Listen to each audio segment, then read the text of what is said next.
How to fix login error in Instacart. First, if you're having any kinds of problem with the application or with the website, make sure that your device is connected to a secure network. Swipe down on your control center and tap on your Wi-Fi to turn it on and to connect to a better internet connection.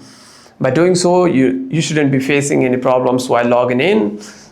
However, if there's still any problem with the login, while logging in, you can simply swipe up and navigate yourself to the Instacart application. It's called El Super on my reasons, so I'm going to simply tap and hold on to the application, click on App Info, and simply click on Storage and Cache.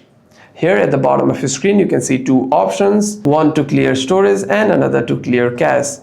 Click on Clear Cache to clear cache, and click on Clear Storage to delete the files. And by doing so, the next time you open the app, you shouldn't be facing any problems regarding your internet connection.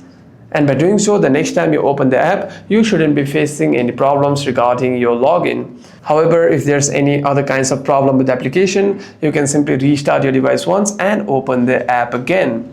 Hope this video was helpful, and if you have any further questions, make sure to leave a comment down below.